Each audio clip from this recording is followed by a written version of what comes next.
You win this battle, man, I'll soon be dead. I'll glue your face to my dick so I can fuck with your head. I got metaphors coming through my pores. You probably never been in a battle before, so I hope you realize your mistake.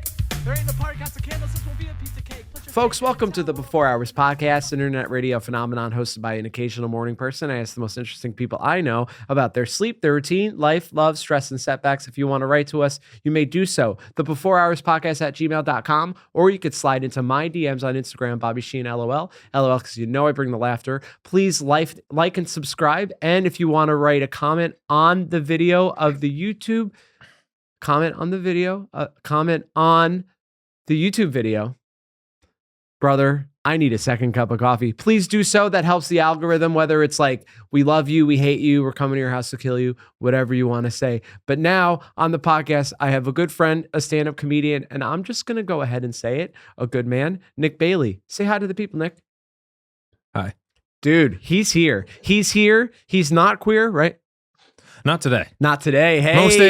Most days 365. Not really, but well, let's they're pretty cool. Let's get into the depths of your sexuality. But before we do that, tell the people where they could find you.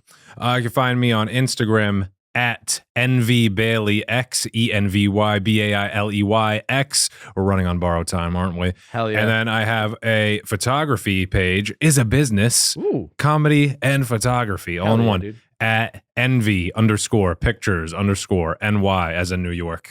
Okay. Nice. I didn't know you were a photographer. Actually. We just came from a shoot, actually. I was in Bryant Park earlier. I had to take a mean piss at a Whole Foods. That's how we started the photo shoot off, right? Okay. Went into the New York Library in Grand Central Station, did a photo shoot with somebody, got paid, and yeah, it's a good day already. Just got to edit the pictures later. Dude, whenever I meet a photographer like yourself, Nick, I am always so jealous because I have whatever gene you have that makes you good at like taking photos and like having an eye for, will this be a good photo? Will it be a bad photo? I don't have at all. I have the understanding of a camera, of an iPhone camera, the same understanding of an iPhone camera as someone twice my age.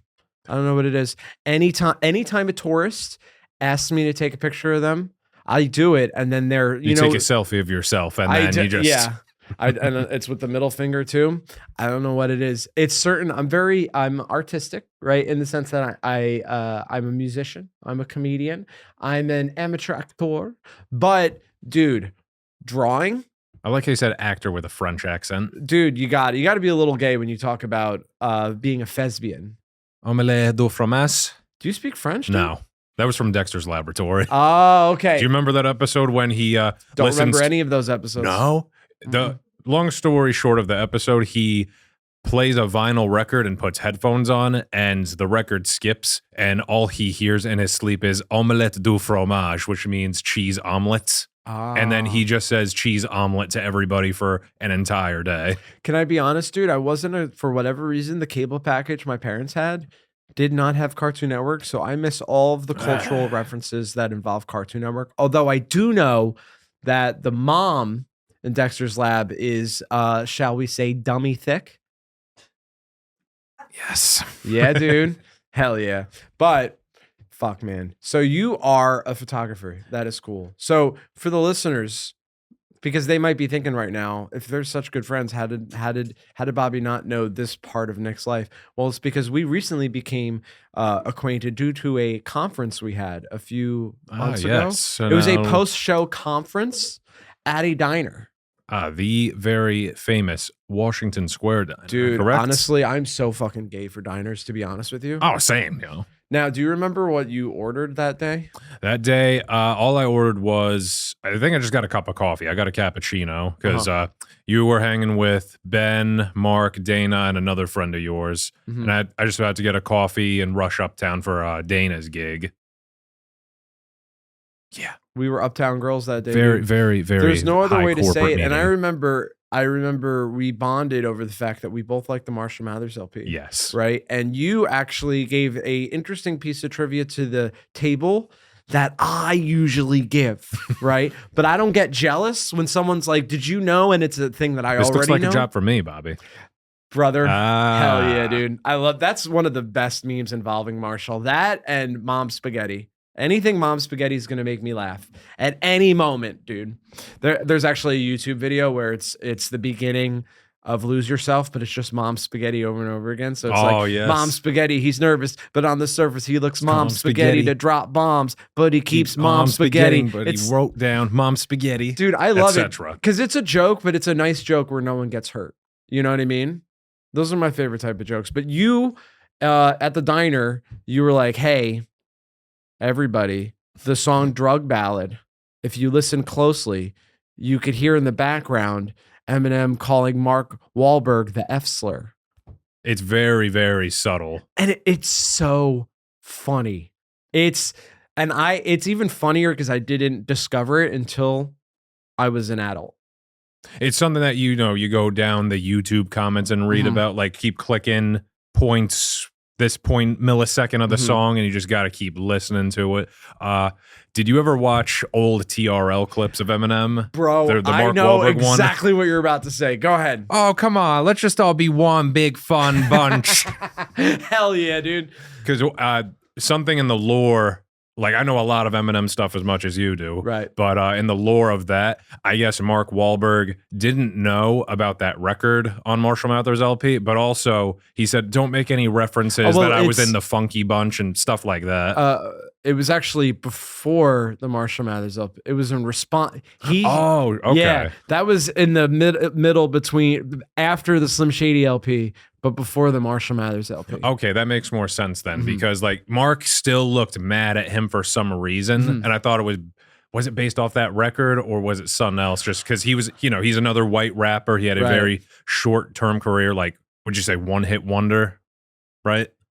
Yeah, I think because he boosted into acting right after honestly, that. I couldn't tell you one Mark in the Funky Bunch song. I don't know.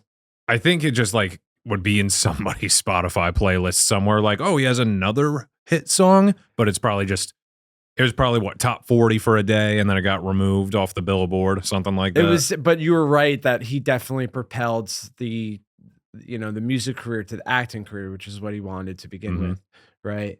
But yeah. So that TRL, what happened? So M was like just guest host with Carson Daly on there, and then I guess Mark Wahlberg was also invited on there, but he was only in the camera for a couple of minutes. But he was just super angry the entire time. They shook hands, and when he said the fun bunch comment, he just like, okay, don't want to be here anymore. Because as you mentioned, Mark Wahlberg's people said to Eminem, hey, don't reference the Funky Bunch. But he said fun bunch. We're just to get one away big with it. Fun. And I mean, early aughts Eminem troll. Just a giant troll, And I actually have you ever read the book The Way I Am? I have not. Dude, I'll let you borrow it because it's so good. I wish I could read, but continue. Yeah, I honestly don't know how to read either. I had a nurse read it for me. Audiobooks, baby. Dude, when I'm out and about, I will listen to like YouTube videos, right? But for some reason, I can't get into like an audiobook. I don't know. I have to read a book, right? I don't know what it is. Everybody has a preference. I prefer reading, but if there's something that I want to skip through as if it were Cliff Notes, then an audiobook. Yeah. Just so I can at least sort of, just absorb that information. Like, okay, I'm reading along, going on the internet. Okay. Book report on Tom Sawyer, number 6, done. Yeah. Yeah. That's what I did in high school. Every summer, the teachers make you write like 2 or 3 book reports. There's a mandatory one, and then it's like, just read 2 books, and you're right. I wrote Tom Sawyer every single year, and they never did anything about it. Oh, shit. That's the thing is when you're little, dude, you don't know that almost everything adults are telling you is a lie. I think I was like fully an adult when I realized that there was no permanent record. Did you think that there was a permanent record? Is like what, like a transcript though? Like when you go to college, or is that like something different? You mean? So in order to keep, at least this is what I experienced in elementary school, middle school, and for God's sakes, even high school, which is like, hey, don't get a demerit or detention, or a citation, whatever, don't get in trouble in school. Oh, okay. Because there's a record of every time you've been in trouble, and the college administrators are going to look at it. And that is, if I have any younger listeners, which I'm not supposed to, this is an 18 plus podcast, that is not real. It is not real. It's Do not whatever real. you want. I don't think you can Do even drugs. be tried Who as a said that? as an adult until you're like fucking. If you're too young to drive a car, you should assault that bully.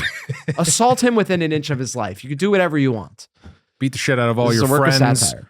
Don't take me Smoke seriously. weed. Drink pills. Ooh. Drop out in the how'd the Drink lyric go? pills, dude.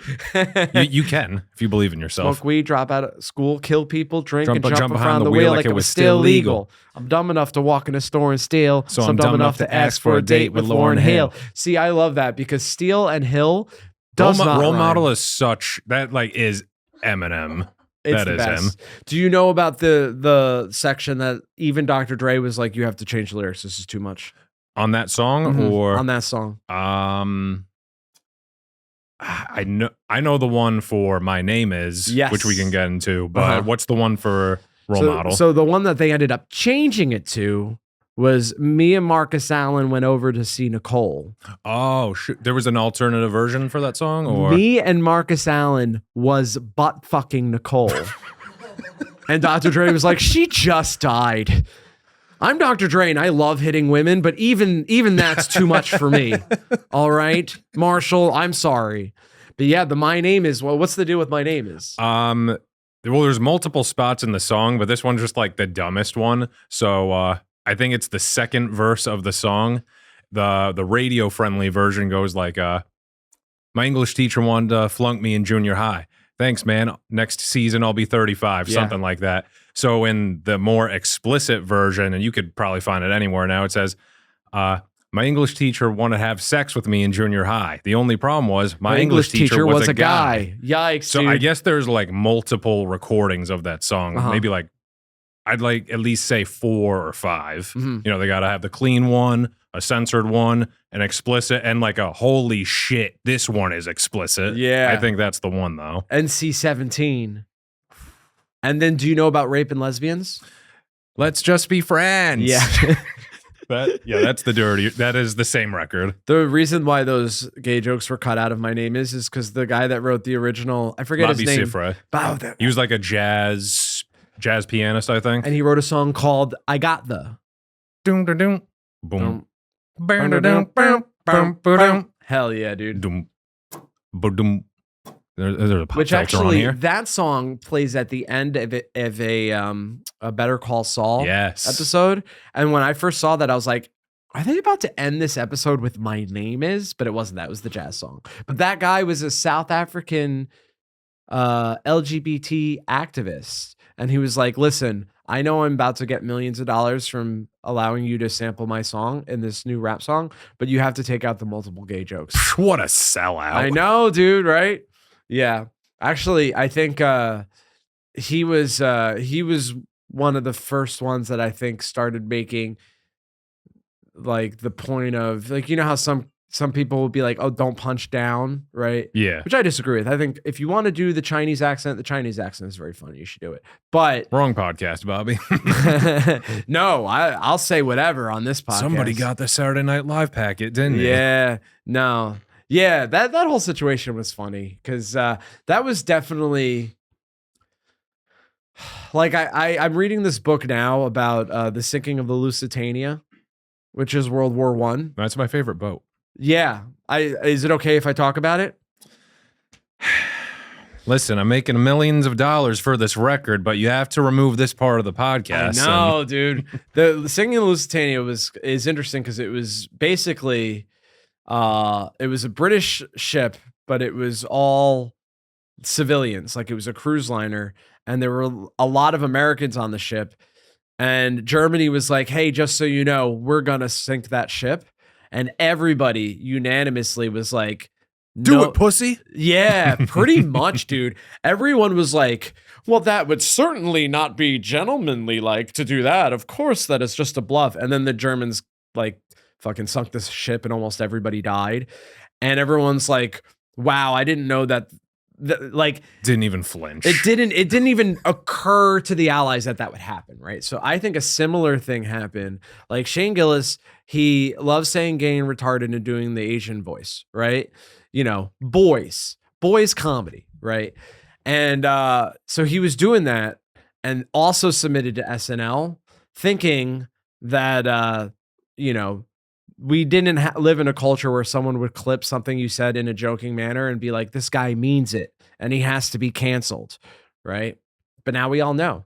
And as a comedian, you have to decide if you're gonna be on SNL or if you're gonna say edgy jokes. You can't do both. When did he make that podcast recording though? Because I looked back like at it a few months before he got the job. So he was being his edgy self, which you should be yourself, right? But he didn't see that as being like contradictory to like also being on SNL, which makes sense.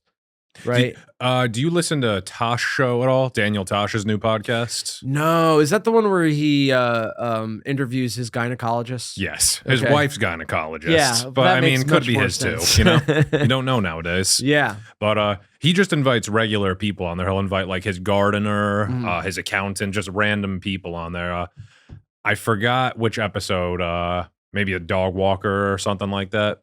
And the guest asked him like, did you enjoy being canceled? And he was like, yeah, because there's something called consequences and you can't escape them. And I'm like, that's an interesting perspective because Tosh was canceled and this was before like where Twitter is now and everything. It was in 2012 or 13. He got canceled. Someone tweeted something like Daniel Tosh made rape jokes at the Laugh Factory. And my opinion, they weren't necessarily jokes. He came in to drop in and didn't have any material and picked on a woman and just made some obscure rape comments to her. And then he was like kind of not kicked out of Laugh Factory. I don't like correcting people, but I got to correct you on this one. Go. Hell yeah, dude. But so you are correct that he went up there without material because he was added to the show at the last minute. And, you know, yeah, as a comic at that level, you have like almost the privilege to be able to fuck around. You know, it's not like us where every time we're on stage, you're like, it's now or never. Tonight is all or nothing. You know what I mean? Yeah. So he gets up there and he's like, I didn't even know I was supposed to be up here. What should I talk about? And people are yelling out stuff that he should talk about. And the guy in the audience yells out rape. And there's a mixture because some people laugh and some people are like, whoa. And he goes, Sir, what's funny about rape? Is it the pain? Is it the aftermath and the trauma? And so he's sort of like roasting this guy, not with a holier that way, because he is like an edgy comedian, but he's like, it's crazy that you yelled that, right? So he's riffing in that way and getting laughs. Was there ever a recording of that? There's no recording. Because I remember they had Laugh Factory and even like random accounts had to scrub anything with his name on that. They re-uploaded eventually. So just to put a bow on the tail. So he's going like, you know, what's funny about that? And they're sort of like riffing about just the absurdity of like someone yelling out rape. And then during that, a woman goes, actually, there's nothing funny about rape, which she was not being fun in that moment. she was decidedly being unfun. Right. I thought this guy was going to ask if I'm on any dating apps. Exactly. So she does that. And then there's this, you know, the vibe of like, ooh. And he goes, wouldn't it be funny if she got raped by 5 guys right now? To which everyone but her laughed. Yeah. So that's what actually happened. Yeah. Still, it's like, not what you should have done. But no, he did exactly. You know, I'm sorry. He did exactly what he was supposed to do in that moment. Yeah, she's being sanctimonious at a comedy show. It's a hard word for me to say. Sanctimonious. I think. See, the next time I have to say, sanctimonious, I'm just going to point to you. We're on to sanctimonious. Yeah, exactly. No, I think he did exactly what he was supposed to do in that situation. Because if you don't like something at a comedy show, you do just have to let it go as an audience member. Like, I will never say, and I cringe when I watch other comedians do this. I will never point out that someone's not laughing, and I will never make a big deal if someone gets up and leaves, because both of those things are their prerogative. But if you're going to yell out during the show, that sucks. And you shouldn't yell out during the show. And I think rather than him being like, get her out of here, which would have been kind of lame, because that should be a last resort. You don't kick someone out for not laughing or not enjoying it. Right. But, she did interrupt, and he handled it in a way that made everyone laugh, except for her. I'm sure she wasn't laughing. And then she wrote a blog post and that's why I think most people, and this is going to sound condescending because it's true, but I think people unlike us, because we're invested in this, right? We're comedians, right? But I think the average person sees like a screenshot of a blog. The blog is it's like a headline on like Fox or something. You're like, right. Oh my God. Very few people will like investigate it. And also because I'll catch myself being like, hearing like the first part of something and getting worked up. And then I'm like, I have to, at the very least, before I say anything publicly about it, I have to investigate it. Right. So I think most people don't do that. So I think most people saw the headlines, like you said, or maybe like read snippets of the blog. Right. And was like, wow, I think most people walked away from that situation. Not literally walk away. I think if you were in the room, you understood what happened. But if you only read a little bit of what happened, you think that Daniel Tosh was angry, and he was not. Tosh is like an introvert by heart. Like, you just listen to old comic stories that used to be on the road with him. He would just want to do his set and go home. The most extrovert thing he would do is ask, hey, is there a poker game we can play or something like that? But he just does the job, and then he just wants to go to bed right after. Dude, I'm not like that all the time, but I am definitely like that some of the time. And it's kind of an exhausting situation to be in when you're surrounded by people, and you have to be by nature of like doing stand-up comedy. And then you're like, I'm leaving as soon as I'm done. I don't enjoy that at all. Like, if you have another spot or two to get to, that's understandable. I don't like someone that traveled a distance, ego is inflated. They do the set, and then why didn't you want to hang? Yeah. There's so many people like that. It is so very, are you into philosophy at all? Not really. Okay. Yeah. You want to go down the philosophy lore rabbit hole now? Only that, like, just to mention it quickly, and then I want to talk about introversion because you brought it up. But Socrates, dude, everyone was like, he's the smartest guy alive. And honestly, this is true of like anybody that is like on the forefront of like a new thing. Like Shakespeare, I read Shakespeare's plays and feel nothing. I'm like, I could have written this, but could I have written it in the 1400s? Probably not. If I was raised, that's why Shakespeare's a genius. Socrates was like, what if stuff is things? And everyone's like, that's crazy. Whoa. Like they took a break from drinking their own piss or whatever people were doing back then. You know what I mean? And they're like, wow, what if things were stuff? Was it the Renaissance era Shakespeare, or was that a different time? Ooh, Shakespeare's the 1400s, wasn't it? Early modern period. Thing about me is I actually have if it was the Renaissance, they're just recreationally getting bit by rats and fleas and whatever the fuck bubonic plague was. Dude, the original COVID, bro. The amount of times like I struggle with being alive in the 20th goddamn century. If you put me in a time machine and went back even a few hundred years ago, I would commit suicide. Suicide? I would commit suicide. Suicide. That's when you jump into a sewer. Not to get demonetized. Yeah. No, not at all. So when you jump into a sewer, kids, it's fine. Everybody does it, dude. It's crazy. I can we live in New York City, right? Although actually you live in New Jersey, don't you? No. Lower Hudson Valley. We sort of almost grew up next to each other. Ooh. You said Greenwood Lake, right? Yes, sir. Man, a lot of forest fires lately, huh? Brother, from your mouth to God's ears. My dad. Your parents' house burned down, didn't it? Dude, I was worried as much as I could worry about someone that's not me. you know? Because my dad would, Selfless and selfish. I like it. can you imagine? But like my dad would send me pictures of like the smoke from his house. You know what I mean? And you got to interact to stay in the will, right? But I would, you know, but after a while he'd be like, it's still smoke. And I'm like, I have stuff to do, you know, but it did seem stressful. For those that are unfamiliar, there's like wildfires in the Hudson Valley because it hasn't rained in several months, which is totally fine. Like the world's not going to end or whatever. It's Southern California here now. Dude. Except it's freezing. I know. It's so cold today. It's below freezing. No, I woke up, it was 20 degrees. Yikes. So, hey, we got into it for a second, but are you an introvert or an extrovert? Bipolar, I guess. Really? Yeah. Sometimes like, are we just talking about like in comedy or just in life or? I don't know. You know, for a second I was like, you're not diagnosed with bipolar disorder. Shut the fuck up, Bobby. Yeah. Anyway. Great bit. No, let's just use comedy for an example. Like there's some times where it's like I kind of just want to do what I want to do, what I wrote down, talk about it, and then just chill out.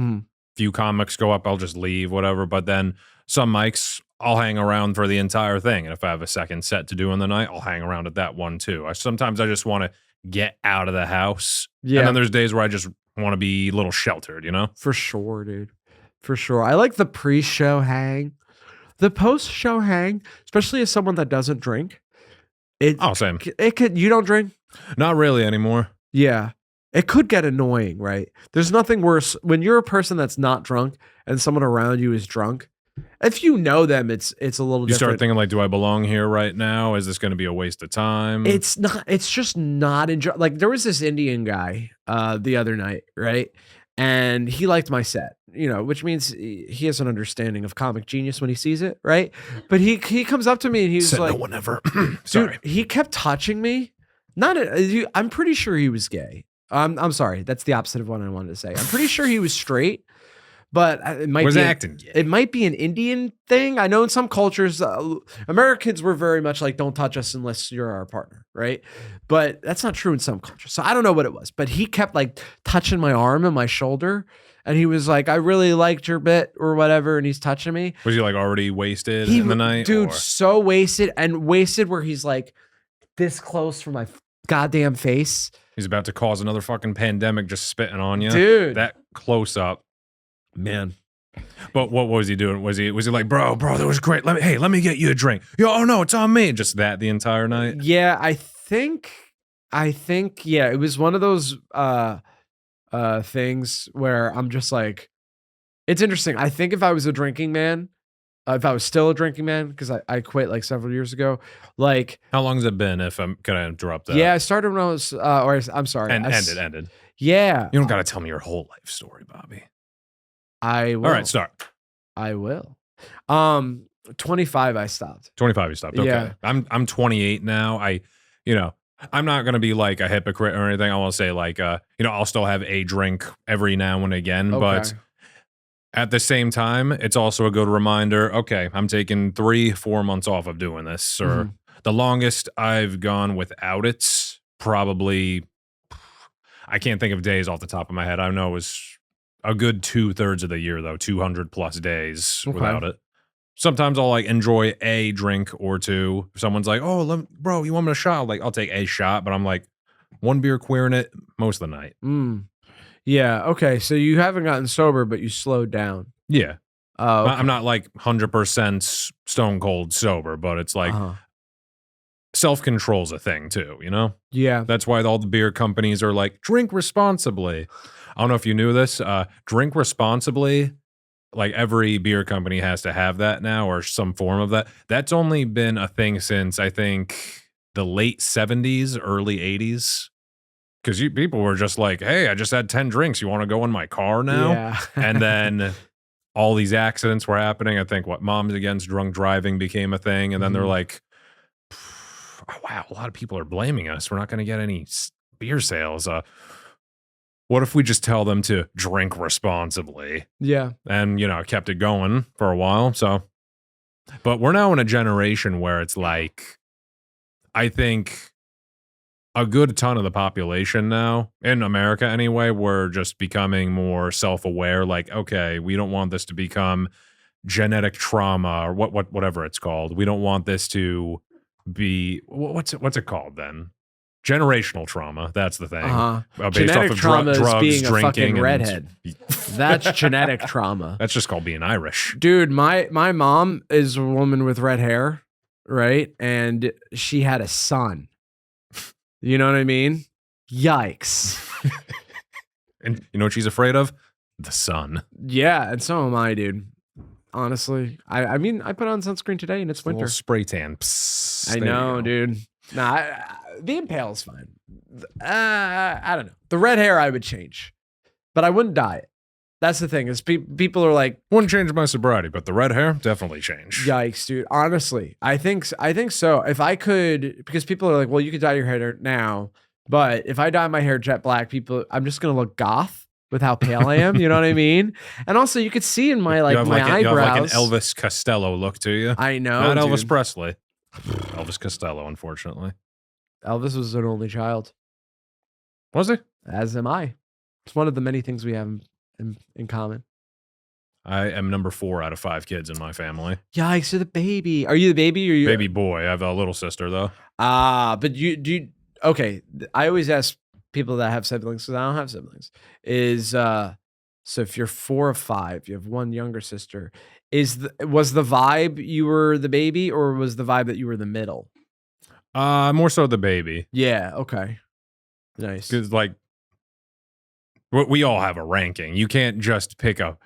It's like we all love you equally. It's like Right. that's 20% to each kid. I think Okay. there's a favorite, and some of my siblings said I was the favorite, and I didn't believe it Okay. growing up because it's like I wasn't spoiled or anything. I got like fucking picked on. I never gotten all the toys and the games I wanted. I never got Right. like allowance. So it's like, but I guess there were certain points growing up where a couple of my siblings said like, yeah, Nick's the fucking favorite. I only found that out 2 years ago, Okay. but I would disagree. I say my little sister is the favorite one because just stereotypically, the last child is always the favorite. They're getting everything they want in life. Huh. Yeah.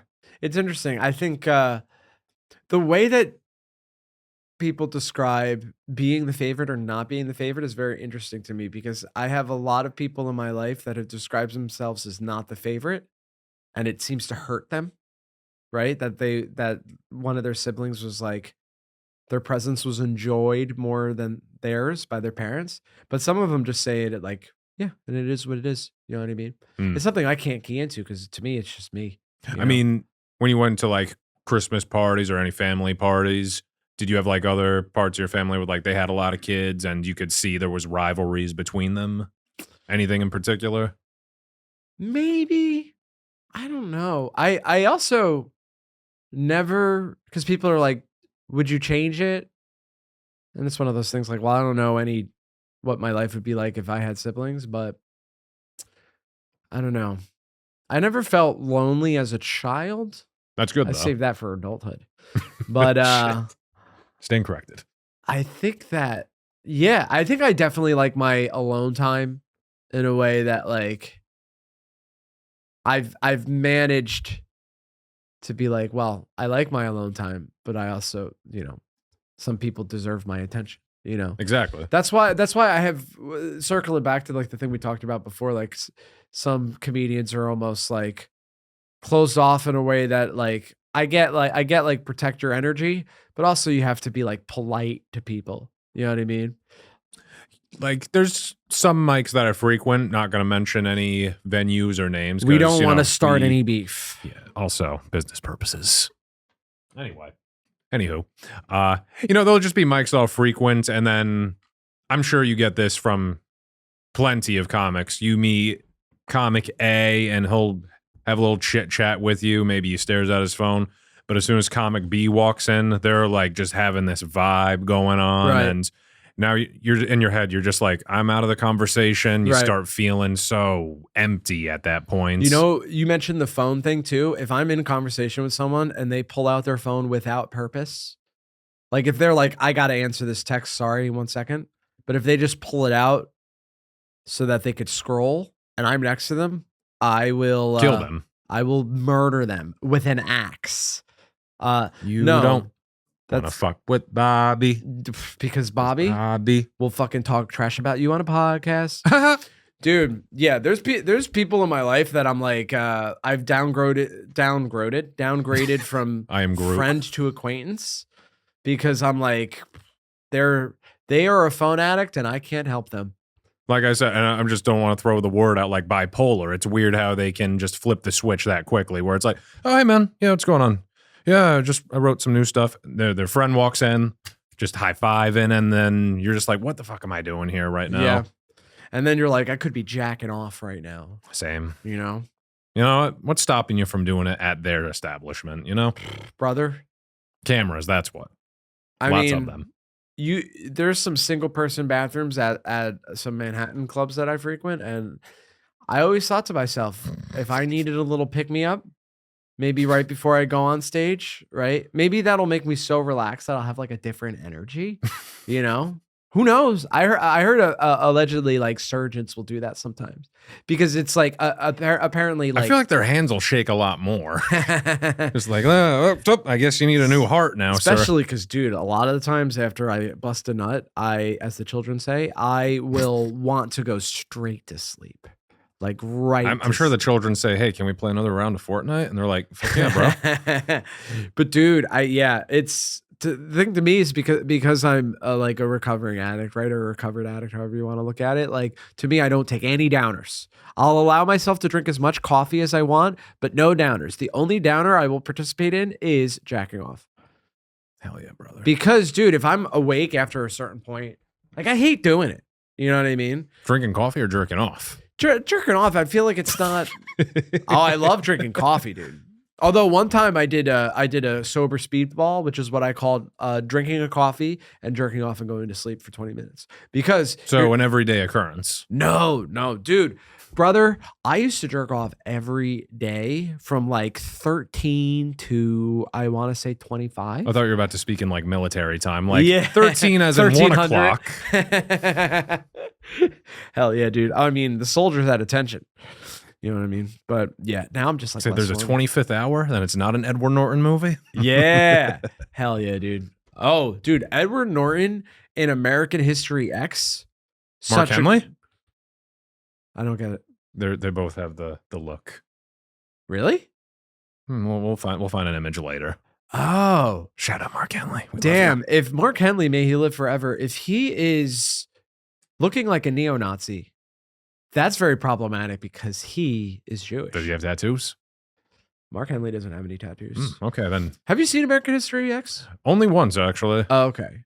All right, cool. We know how it goes. Yeah. That's a movie that I'm just saying everybody should see it because it's like the thriller of thrillers, right? Mm-hmm. It's a movie that probably I don't think it broke even at the box office, and I don't even think it got nominated for an Oscar. I could be wrong, but it's like, you know, cult film in a way. Right. People are like, you didn't see this movie? You got, like, if it was, I don't know. What's another like cult type movie that people are just like, you haven't seen this? Debbie Does Dallas. Donnie Darko. Ooh, I haven't seen that one. Once, didn't enjoy it. Oh.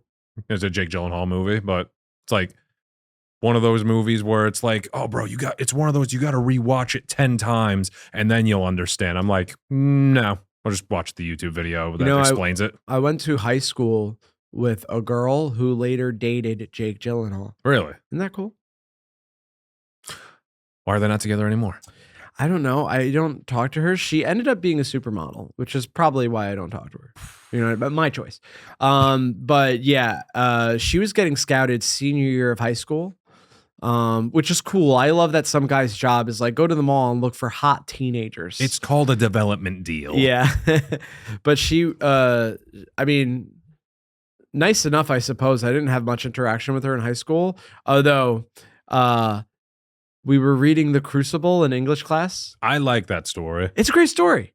For those that are unfamiliar, who wrote that one again? It's Arthur Miller. Arthur Miller, okay. So for those unfamiliar, the story of The Crucible takes place during the Salem witch trials, and it's about, you know, women getting accused of being witches in a very early colonial America when that type of thing was happening. It's historical fiction because the actual people are made up, but obviously the Salem witch trials happened. And it was written in the 1950s and was supposed to be a parable for McCarthyism, right? Okay. I think I remember we got like a lecture after you read the book and we're like, so this is what the story's really about. Yeah. Doesn't that kind of disappoint at the same time? Oh, I sort of found it fascinating because to me, McCarthyism was so long ago that it might as well have been. Was it like pre-Red Scare communism, or was that during the same time period? So you had the first Red Scare in like the 19 teens and 20s, right? Where like the Soviet Union started being the Soviet Union. But the big one was after World War II, when it was like the beginning of the Cold War. And then you had Senator McCarthy in the 50s being like, I think everybody's a communist. Where it was like really, and there, to be fair, there to give a sense of charity to Senator McCarthy, which almost nobody does. There were actual communists in America. Oh, yeah. In a way that there really is. At the same time, when there were Nazis like spying in the country. Exactly. Yeah. Yeah, you had Nazi rallies at Madison Square Garden, which is a thing that happened a long time ago and hasn't happened once since. Happened a few months ago when Tony Hinchcliffe was there. Yikes! Dude. Oh, got him. You did get his ass. I'm never gonna be on the show now. So if I was talking to Tony, which my understanding, the way he interacts with comedians below him, it wouldn't even happen in the first place unless I was actually on Kill Tony. But I would tell him, don't open for Trump because that's being political in a way that's like annoying. Trump didn't concede that he lost an election in 2020. So if I was expecting like a comedian to be at that, I would weird, think right? like what Tim Allen, I guess, right. Or just a boomer based comic. But I mean, I wouldn't even like, I voted for Harris, but I wouldn't open for Harris because it just seems like not my vibe. You know what I mean? Remember who opened for Harris? Eminem. Technically, that's true, he was like speaking before Obama went up, but yeah, I don't know. To me, it's and Eminem wasn't like, I don't know. It's not the vibe I think of a comedian.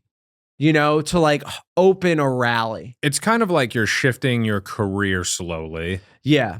And so as someone that like came up doing roast stuff, it made me nervous, the fact that he did it and the response to it, because to me, there's a flowing pile of garbage in the ocean. I think it's called Puerto Rico, is a very good joke. And the fact that everybody was like, that's hate speech. I was like, oh, fuck, if he wins, comedy is going to be very annoying for 4 years. And he did win, so it will be. And then at one of his next few podcasts, like mostly Puerto Ricans were on Kill Tony. And they're like, we got to tell you something, big guy. And I was just, okay. And then I know plenty of comics that went over to Austin to try to get on. Right. And it doesn't even matter like what their material was. Tony was clearly annoyed at almost every single one. And that's one thing I hate is a comic that just hates their job. Oh, yeah. If you're on stage and you get the vibe. Is it that they're jaded? Is it like, oh, I don't want to be at this show tonight? But every time I catch a glimpse of it, it's just he's on the notepad and he's like, so tell us something interesting about you. Like, dude, you don't even look interested in your own show. Yeah. People are killing to have a moment like this. And it's not just like someone way up like Tony is, but even the people that we frequent in the open mic scene and like small indie show scene, it's just, we know people that fucking destroy on stage. And then, it's not oh, bro, good set. I'm not saying that to be, people like give you a fist bump like, oh, good set, wasn't paying attention. If I see a good set, I want to be like, dude, that joke was great. You fucking kill. And I get, yeah, that's my response. Like from them. Oh. Like, why do you do stand-up? Go home. Make a painting. Cook something. Do something that's not this then. I think if you're it gonna does be, because then they're projecting their dickheadism to me. Yeah. It's also I made like that word up. It's also like, no, I like it. I think it should be dickheadism. Yeah. It's one word. Mm-hmm. And I like that it sounds like an ideology. A lot of syllables in it. Syllables. I think some of that too is like at a certain point you just enjoy things like less, You know, hmm it's the nature of being alive. Going back to the Crucible. I Sorry. No, it's this podcast is made up entirely of diversions and rants. You know what I mean? Because if I may, the only thing we Digressions, pre-planned before this, I did want to talk about a set of productions that I did this year, but Crucible first. I'm sorry. Yeah, absolutely. I want to hear about it. But yeah, the Crucible. So we were reading it in high school, and this woman that later dated Jake Gyllenhaal because she became a supermodel. When we were both a junior and senior in high school, we were in the class where we were reading this book about the Salem witch trials, right? The Crucible. And we get to the end of the book and we're talking about it and how it's related to McCarthyism, right? How the whole book's an allegory for McCarthyism, right? Because McCarthyism, a lot of the difference being that there actually were some communists in America, whereas there were obviously no witches during the Salem witch trials. And this woman, who is now a millionaire, went, "There were no witches?" And the most charitable interpretation is that because the Crucible is historical fiction, she thought that there were actual witches. I hope it isn't the case that she thinks that in the past in Salem, there were witches. But I don't know. But her face was so good that she has more money than I will ever have. Isn't that interesting how life works? Crazy, right? Although one time we were in the hallway and she was like, can you give me, she was doing like a test and she somehow convinced the teacher that she could take her test to the bathroom with her, probably because she had model attractiveness, right? But she saw me in the hallway and she knew that I was smart. I should say she thought I was smart. All right. I had glasses. So she came up to me and she was like, what are these answers? And folks, I gave her all the wrong answers. Oh, pretty fucking cool, huh? That's pretty evil. Yeah, I like dude. It. Yeah, just a little bit, you know? I was like, hey, because first of all, cheating is wrong, right? I've never cheated on a test. Isn't How do you that think weird? I graduated community college, Bobby? Yeah, dude, I didn't start like fudging the rules until I worked as a salesman. And I was like, well, if I want money, I do have to lie to people. But even then I decided this will be the only time I lie to people is when I'm trying to get them to buy something that they do not need for money that I do need. Other than that, I try not. Have you ever shoplifted? No. Yeah, I'm not a shoplifter. Yeah.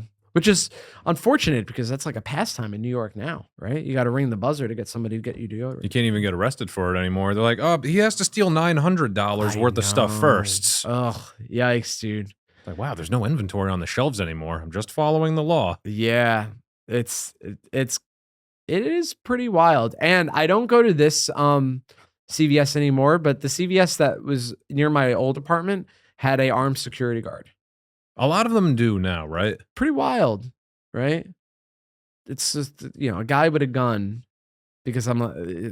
And the thing is, the people that lift from CVS are just selling it later. Yeah. Like, I think there's like a Robin Hood. I think if you're like a left-leaning young person and you've never been to a major city, you're like anybody that shoplifts is being like a Robin Hood guy. And I'm like, no. Especially like if they're stealing baby formula, like that's a thing you'll see on Reddit. Like sometimes they'll be like, if you see someone stealing baby formula, no, you didn't. I'm like, they're reselling it, you idiots. You fool.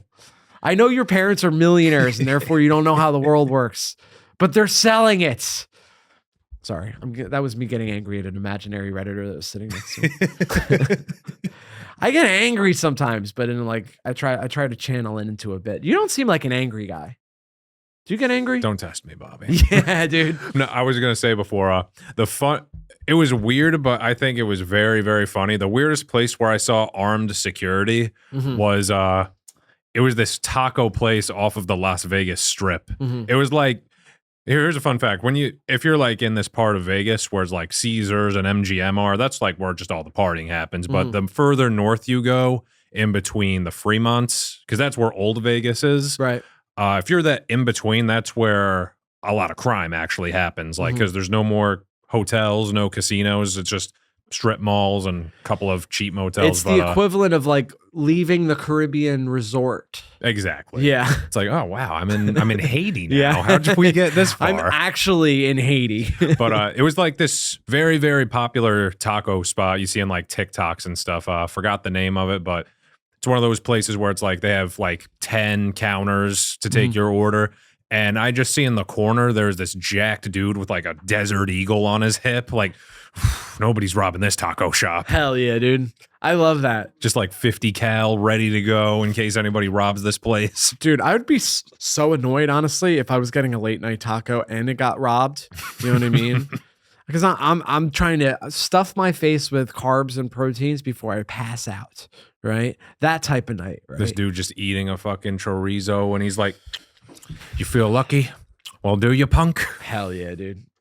So, hey, you got a project you want to talk about. Let's talk about this project. Well, I am almost done with this project. More of a bucket list goal. So, I produce shows every now and again, and this year I produced over this next month it will be 17 completed shows all on my own. Oh, yeah. Okay.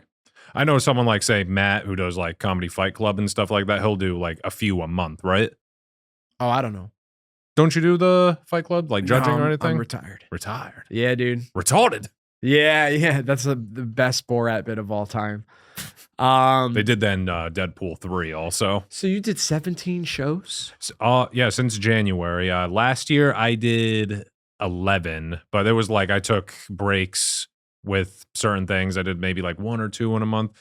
My busiest month was October. I did 4 shows in a week. Oh, okay. Yeah, so January, I did a show upstate. I'm doing this all quickly and chronologically because I know we're like probably a little low on time, but February I did 2 shows. March was 3, took a break in April, started again from like the summertime was rough. I did maybe 4 shows from May to August. And then let's see, September took another break.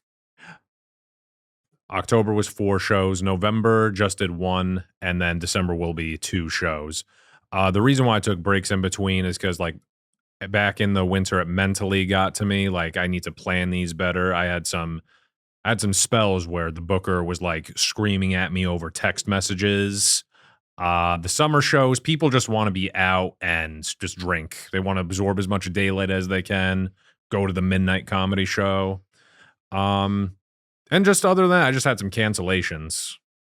Just real life. Beyond comedy, there's something called real life. Shit happens and I got to replan everything. I have to make sure my comics show up on time. I have to make sure people are aware, oh, there's a show going on. Let's buy our tickets, pre-sales. There's just a lot. You probably have a lot of questions, I can tell right now. Because I'm talking out of my ass now. I just had a very busy year, is what I'm trying to say. What would you say your favorite position is? In a position of power, I would like to be a chief executive officer. Hell yeah. Already am. I love that. That'd be a great thing to say when you're with a woman. She's like, "What's your favorite position?" And you were like, "I would like to be CEO one day." But like deadpan, you know, maybe shift over to a chief financial officer. You know, yeah, a dude. COO, yeah, operations COO, officer, a coup, if you will. A chief It creative officer. It sounds like a slur, but whatever. I'm a coup. you pop an N on the end of that, and it's a whole. Like, different what'd he thing. say? He's a chief operating officer. Oh, okay then. But yeah, 17 shows. That's a lot of shows, man. Congrats. Mm-hmm. Yeah, I love doing stand up. It's my favorite thing. Do you remember what your first set was like? It was an open mic, I assume. Yes. So I was in Warwick actually when I tried an open mic. Brother, that's where I'm right from. in my own backyard. Yeah. Mr. Lake of the Green Wood here. Hell yeah, dude. Yeah, where do you remember where? It was at a Cafe a la Mode. Oh, you know, because they do music there. But I was like, can I do comedy? And I just wrote a bunch of one-liners down and did it. And I just remember people enjoyed it. Oh, nice. And then I went over to Tuscan Cafe the next week. That was my first bomb. Oh, yeah. And this was, mind you, this was in 2015. I've only been doing this like really axe to the grindstone since 2018. I was like, I did comedy twice Right. in 2015. I'm a stand-up comic. Yeah, and then dude. it gets to you. Uh-huh. Yeah. The bomb is very I think I had something similar because my first time actually went pretty well. I told people it was my first time, so you get the requisite grace, right? And yeah, I was surprised at how not bad it was, right? And then like a fool, like a gosh darn fool, excuse my language, I realized that it wasn't going to be like that forever. You know what I mean? So it Yeah. was like, I don't remember. It wasn't the second time was like decent too. Like the third or fourth time, like dead radio silence, Yeah. right? And you develop a thick skin now. But at the time, I always think of it like most people are afraid of public speaking, and the number one reason I assume is the fear of public embarrassment. And that's what's powerful when you do it for a while, is that at least in that sense, the ability to be publicly embarrassed just goes away. You know what I mean? Mhm. And I think that's then you really have the freedom to just be a goddamn silly goose, you know? I remember a comic that doesn't do it anymore. Thank God. Uh, There's so much competition. I know, right? Well, let's just say this comic hails from the Grizzly Pear, Oh, but doesn't okay. do it anymore. A long time ago, he told me after like 20 minutes, nobody cares unless you had such a good set, better than the sets later on in the night. Right. Nobody will probably remember that Yeah. public embarrassment. Mm-hmm. Bomb, do good. Just after 20, it was a weird number to me, 20 minutes, Yeah. because so much is happening within that hour of comedy. Dude, a new comedian that had a middling or even terrible set, that's where I'll remove myself from the situation, because if they're so new that they have an emotional attachment to how bad their set went, I have to get away from them. This is okay. This is an unlikable thing about me, is that I will not always be available for everyone at all times to manage their negative emotions, right? Like their number has Because they pour it on you, and I'm like, what am I gonna do about it besides say, I'm sorry. yeah. Yeah, That's crazy, bro. yeah. Yeah. Oh, really? Yeah. Tell me again. The ultimate sign that someone's not paying attention. They're like, damn, bro, that's crazy. But dude, if your number is not on my phone, I don't want to hear about how your dad doesn't hug you. You know what I mean? It's dude, go make some friends. That's another thing, because you'll run into people in the New York comedy scene that are like crazy and lonely. And my cancelable opinion about this is that they're crazy and lonely is probably for a reason. Like I said, there's something called self-control. Yeah. And there's also self-awareness, and Mhm. people don't realize how fucked up they are. Yeah. Dude, I remember I was leaving a show, and this guy was like riffing about what I did, right? A comic or Yeah, a just comic was riffing about what I did, right? And the riff was going on for a while, and I'm like, I can't, I do have to go home and go to bed. You know what I mean? So I left the room, and understood? as I'm leaving the room, I heard him go, douchebag. And I'm like, hey man, you have a whole bunch of nice Midwesterners that have trusted you with their night of entertainment. So talk to them. Why you gotta talk to me? We're not best friends. You know what it was? And I say this with all due respect. He's a midlife crisis comedian.